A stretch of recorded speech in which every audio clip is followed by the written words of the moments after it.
All right, are you ready to get started? Oh yeah, let's get started. Okay, the first question is, what brought you to IPoly? I started working here in 2000 in the old portables.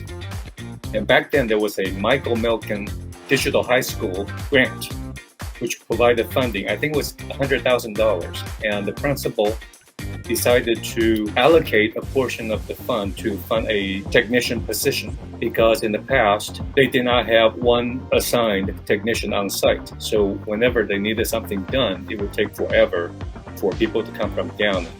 So the principal did that. Her name was Ms. Elsa Martinez. So I started working at IPoly. I started doing network wiring above the ceiling and make sure all classrooms have access to the internet. That's how I got started. Why did you begin to work in this position? Well, it started like this. I worked at NBC in the 90s, and by 1999, NBC was going to relocate their digital production where I worked. I worked in the Jay Leno's Tonight Show program in the studio in Burbank, which was closer to where I lived. And they wanted to move the digital portion over to Marina del Rey. And I would travel an hour or more on the freeway, one way, to get there. So I decided it's time to get an easier job that's closer to home. So I ran into this job offered by LA County Office of Education. And after a few interviews, I started working at IPoly. What is your official title at IPoly? Official title is Microcomputer Technician 2. Is it true that you planted all the trees at IPoly? Well, yes and no. When the building was built, there were no trees, and I did assist in planting all the mesquite trees. You know, the ones that have no leaves in the winter. Well, actually, right about now, they fall off and they start to bloom. Right now, you see a lot of neon green flower buds. That's the mesquite tree in the quad and also up front. Because one day in March, after they were planted, Cal Poly sent crew to trim the trees, and they were ripping the branches off. So I asked them to just go away. From that point forward, I took possession of the trees and I shaped them. They were initially forking out down the bottom too low, and people were running into the trees. So I decided to shape them, sculpt them, so they would grow tall. So it's been 9 years in the making, and now they are fully mature. What is your favorite location on campus? You know, walking up and down the stairs coming from Ms. Schiller's classroom, it gives me an overall view of the quad, and it's really beautiful, especially in the afternoon when the sun is piercing through the leaves in late spring. It's beautiful. What do you enjoy most about working at IPoly? What I enjoy most is working with the students and teachers, discovering things, finding better ways to do things, better way to communicate. Why do you go onto the roof on IPoly? On the roof, we have about 40% coverage of solar panels, and they require cleaning. And sometimes students kick their soccer balls up to the roof, so I occasionally have to get up there to retrieve items and clean the roof. So that's why sometimes you see me on the roof. Would you teach a class at IPoly? Well, if I were to teach a class, it would be visual communication, visual design, and perhaps industrial design, and of course, horticulture. Do your goals align with the ones taught at IPoly? Yes, I believe so. My goal is about finding better ways to do things, and we run into that every day. How do we refine your paper? How do you refine the project? How do you communicate better visually so people don't get confused? Over my time at IPoly, I've always heard that you're like a designer, you know, the techno wizard, the agricultural master. Like, how have you gotten so many skills? Well, since I was a kid, I played with mud. Since I started walking, I played with mud, and I got to understand the nature of materials and what Earth could do when there's too much water or not enough water. So I understood that just enough is important in whatever you do. Nothing in excess and nothing deficient. You need to hit the right spot.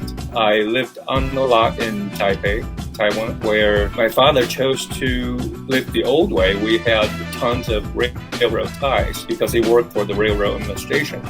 So we had to chop with an axe. So to boil water, hot water for, if you want to take a hot shower, guess what? You need to pump water from the ground, and then it goes into the reservoir, and you need to chop railroad ties to boil water. So I learned how to cook with raw lumber and all sorts of stuff, primitively, even though we had access to all the modern conveniences.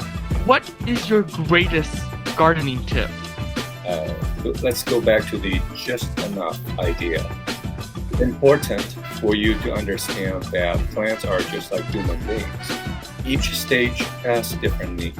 So as a baby, you need to feed them often and small portions. For plants, you don't just pluck it down and flood the soil. You don't.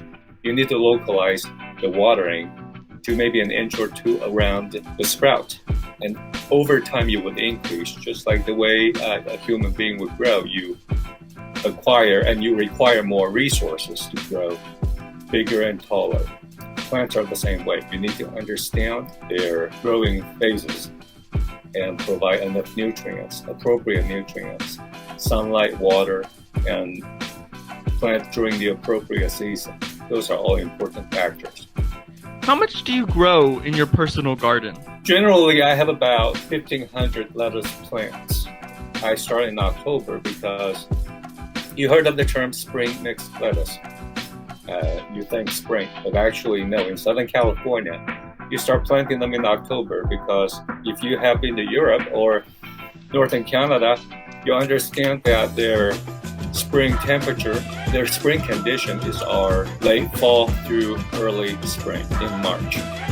So when I plant in October, I get to have 6 months of non-stop lettuce. I feed my families, my extended family, my neighbors, and of course my own immediate family. So that's 15 to 1,600 lettuce plants.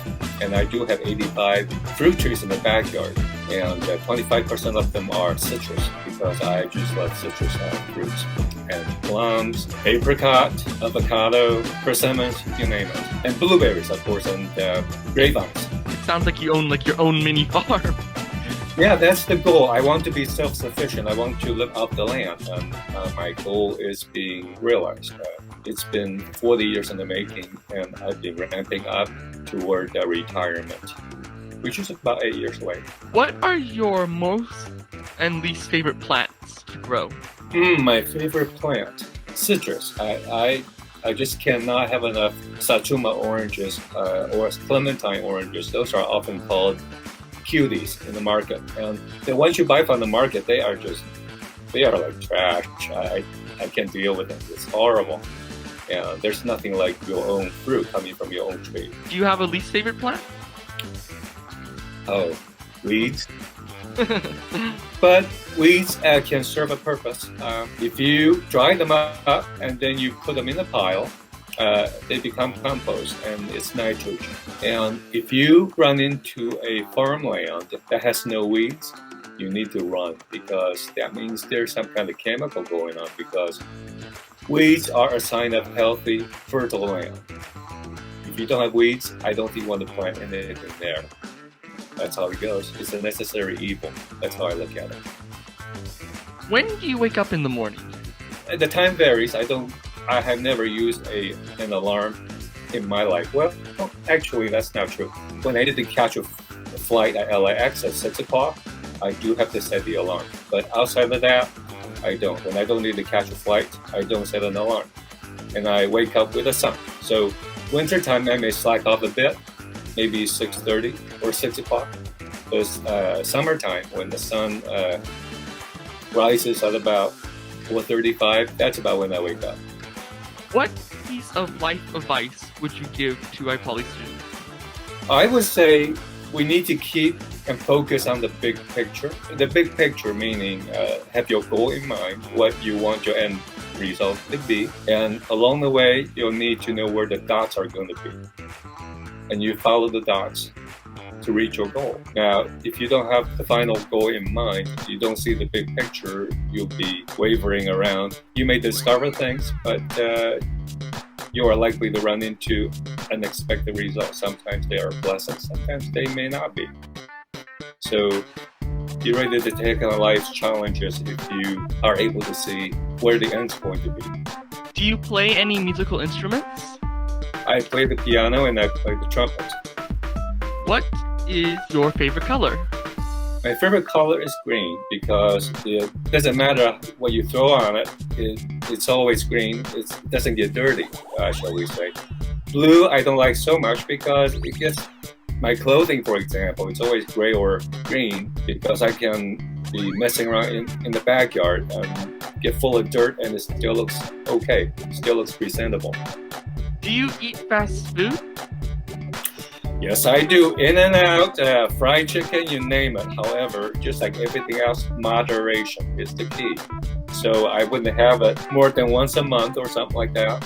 It's a treat. It's not a routine. Favorite fast food place? It used to be In and Out. However, I find that their stuff's been changing. They were telling me it's a government's requirement to cook meat at a certain temperature, but I think they tend to overcook it, so it's like cardboard now. So I don't know what to tell you. I do modify pizza. Oh yeah, I would say pizza would be my favorite. I get it back home and then I put on my own ingredients. I put on lettuce, I put on avocado, and sometimes pineapple. And then our final question is, what is the most challenging part about photography? The most challenging part is being at the right place at the right time, so you can get the right lighting. Because quite often I use available light, and there's no way you can control the sun. You need to know precisely where the sun is located. For example, Spider-Man, for example, the two movies were shot, I think it was Location Scout took care of the locations for both 1 and 2, and they had the sun angle precisely located so they can do the right shots. And that's why knowing the right time to be at a certain place is battle number one. And you hope the atmospheric conditions are working in your favor rather than against it. For example, you get to Yosemite in February, you want to get the firefall at the right time, but suddenly you have clouds covering the sun and you have nothing. It becomes drab and you start to shoot black and white. There's no color anymore. It becomes monochromatic. So that's a challenge you need to overcome. And knowing what the weather's doing to the environment is important. Well, thank you so much, Paul, for doing this interview. It was so nice to learn a little bit more about you. Great talking with you.